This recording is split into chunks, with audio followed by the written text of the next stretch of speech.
It now has officially been just about 1 year since my very first and so far only trip to Disneyland. Growing up, my family and I would take vacations to Walt Disney World about once every 3 years. We did that up until I started college, at which point those vacations just got too expensive. But so growing up, Walt Disney World had always been my home park, and I don't think we had ever discussed visiting Disneyland. It kind of felt like, well, if you have the ability to visit Walt Disney World, why would you choose to go to Disneyland? From what I had heard from other people about Disneyland was basically they said that the park is small, it's surrounded by tacky hotels and restaurants, it doesn't have the same Disney magic, and basically that if you've been to Walt Disney World before Disneyland, then Disneyland is just going to feel a little bit disappointing. But so a few years ago, I moved out to Arizona for grad school, and Disneyland then became just about a 6-hour car drive away. So in January of 2017, my parents took my boyfriend and I out to Disneyland for the very first time. And I, of course, was so elated to be going.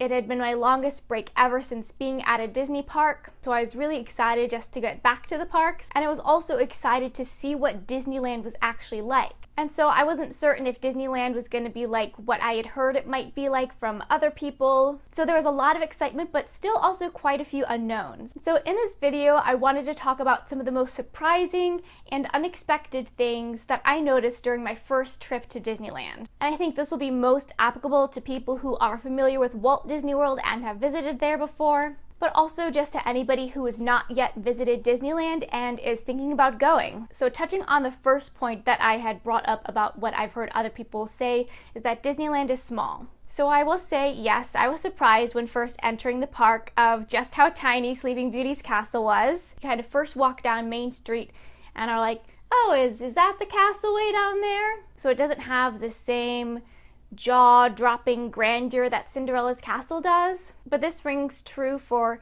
all the small aspects of the parks, is that just because it's a little smaller, it doesn't mean that it's less good. When you actually get up to Sleeping Beauty's castle, it is still just gorgeous. Even though all the Main Street stores are scaled down, it still has that incredible Disney feel. And so yes, it doesn't take much time to walk through Tomorrowland or to walk between attractions, but if anything, it kind of helps you to be able to get around the park more and get more done. So there was the initial surprise of, oh yeah, these things are noticeably smaller, but also that it doesn't really matter. Also bringing up one of the other things that I had heard was that Disneyland is surrounded by tacky motels. I was surprised by how much I didn't notice that at all. Walt Disney World, it truly is a whole world in and of itself. You enter through the big Walt Disney World sign and it's like a whole system of highways in there. And you know, it's true with Disneyland, it's a much sharper, shorter break between what's on property and what's off property. But my family had also vacationed a lot to places like Pigeon Forge and Gatlinburg, Tennessee, and the Wisconsin Dells. So I kind of had that image in my mind of the type and amount of tacky tourist stuff around. And at least the ways that we came in and out of Disneyland, I really didn't notice that at all. It still kind of felt like you're entering into the Disney world, so to call it here. And it didn't feel like it was a big distraction or a lessening of the magic. So I'll say that we did stay on property. We stayed at the Disneyland Hotel. And with that, I was surprised how it didn't quite feel like the Walt Disney World hotels that I was used to. In Walt Disney World, over the years, we stayed at Wilderness Lodge, Old Key West, the Polynesian, and French Quarter. And so the Disneyland Hotel felt a little bit more like a normal hotel to me, more so than one of these very intricately themed transporting Disney resorts. But that's also because the theme itself is Disney and Disneyland history. It was also awesome staying there because you have the resort, and then right outside there is downtown Disney, and you take a quick walk through downtown Disney and right there is both parks. So in some ways it almost felt more immersive that you're already right there. You don't have to take any trams or buses or monorails to get anywhere. You can still kind of stay within this Disney bubble. But speaking of monorails, I was kind of surprised by how the Disneyland monorail is definitely more of an attraction than a mode of transportation. I love the monorail at Walt Disney World so much. One of my favorite t-shirts has a slogan, Por favor, manténganse alejado de las puertas. But during our stay at the Disneyland Resort, which we were there for about 3.5 days, we did not have time to ride the monorail at all. Because yes, it can kind of get you inside the park, but walking is a lot faster. There was a line for it. And so that's something I definitely would like to do, but it was definitely a little surprising with how I'd been accustomed to how the Walt Disney World monorails work, and Disneyland is very much different in how it's kind of utilized. Now moving into the parks, I was so pleasantly surprised by the fact that nearly all of the shared Walt Disney World and Disneyland attractions were way better at Disneyland. If you're somebody who thinks, oh, I've ridden all these rides at Walt Disney World, they're just the same at Disneyland, I don't have to go.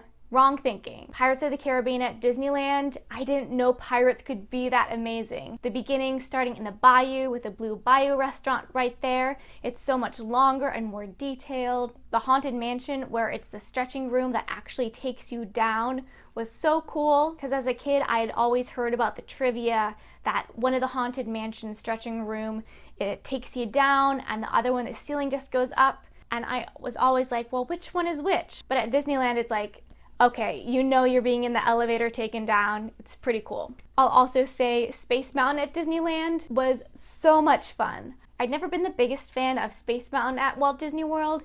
It always felt a little bit rickety to me and like you're just kind of spinning around in circles. But Space Mountain at Disneyland was so fun. We rode it when it was Hyperspace Mountain, so it had a Star Wars overlay, but it was so thrilling. It felt so fast. I had an absolute blast on it. But I will say my one true love attraction, Splash Mountain, is definitely way better at Walt Disney World than Disneyland. Disneyland is shorter. I don't like the log, how it's just one person per row, because there's so much splash and rollover of the water and your legs and shoes just get soaked. But I still love the attraction regardless. And many of the Disneyland and Disney California Adventure exclusive attractions were also just amazing and some of the best Disney rides I've been on.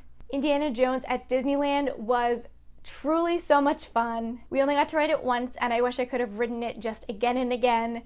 At the end I was just screaming my head off. It was so much fun. And in Disney California Adventure, Radiator Springs Racers and really the whole Cars Land is so incredible. Even though Racers is pretty much the exact same concept as Test Track, it just felt so much more fun. And Cars Land, like people say, is just truly amazing. It really does transport you right into Radiator Springs. It's beautiful both in the daytime and then also at night it comes alive with the vibrant neon lights. And so I truly did love that portion of the park. But I will say there was another kind of disappointing surprise to me about the attractions at Disneyland and DCA is that the queue lines are mainly outside and they're mainly unthemed. So I'd been used to the queue lines of Walt Disney World, where since it's Florida and it rains a lot, they're primarily indoors and they're also very heavily themed. Many of the Disneyland and DCA attractions, the queue lines are just outside and they're just normal switchback lines without really much of any theming in it. They do talk a lot about how the Indiana Jones queue is very heavily themed,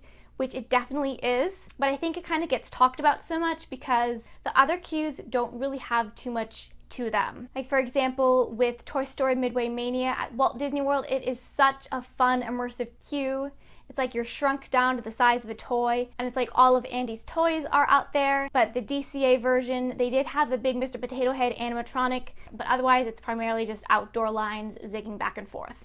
We're gonna switch back to another very good surprise that I found, and that was the fact that all of the food that we ate there was so delicious. Every single quick service meal, table service meal, whether it was in the hotel, Disneyland, DCA, it was so good. I know I had primarily been to Walt Disney World when I was younger, and so for a lot of that time I was probably ordering off of the kids menu, but I don't remember thinking, you know, oh my goodness, the food is just incredible. Here at Disneyland, the food was incredible. And I'll add to this that the churros really are the greatest churros that I've ever tried. They are worth the hype over them. I ate way too many churros per day, but it was worth it. I think one of the biggest surprises for me about the Disneyland Resort was I did not realize that it is basically all annual pass holders who attend there. It feels like basically everybody in SoCal has an annual pass and just spends all the time at Disneyland. which don't get me wrong, if I lived in Southern California and had the money,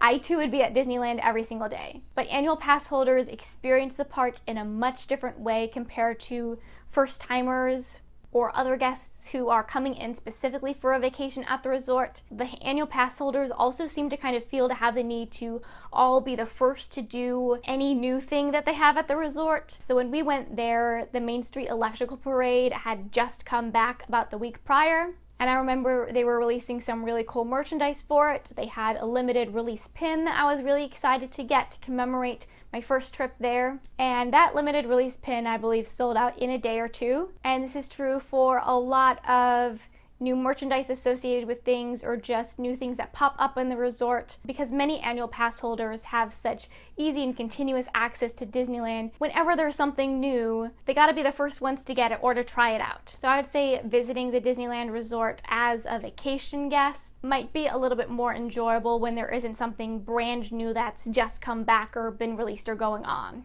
Also, basically whenever I checked out at any place in the resort, all of the cashiers asked me, do you have an annual pass? Even though I was proudly wearing my first visit button. And so I don't know if that's because they are required to ask all guests if they have an annual pass, or if that's because it's just so common that most of the guests there have annual passes, because annual pass holders do get discounts on just about everything purchased there. And so we were at the Disneyland Resort at the very end of January, back when everybody is back in school. Kind of think in your mind, at least that's the beginning of the slow season, not at Disneyland. It felt so crowded when we were there. It felt like it could have been the height of summer.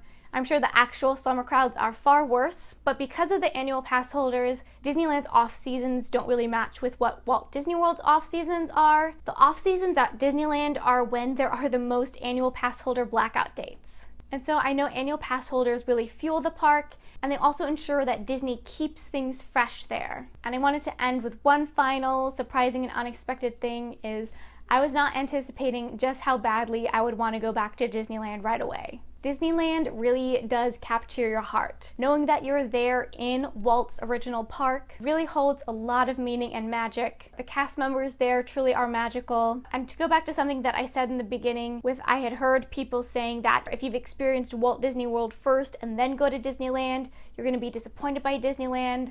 I would say that is not at all true. I mean, I can see you might be a little disappointed if you just want another Walt Disney World, if you just want another clone of that park. But I think Disneyland and DCA can also really be enhanced by a love of Walt Disney World. It really is a special place, and if anybody hasn't been to Disneyland but has been thinking about going, I would highly, highly suggest it. I'd also be curious to know if anybody else on their very first visit to Disneyland had any other surprising things that they noticed, since I'm sure everybody's experience is going to be a little bit different. So please do let me know in the comments. Thanks for watching!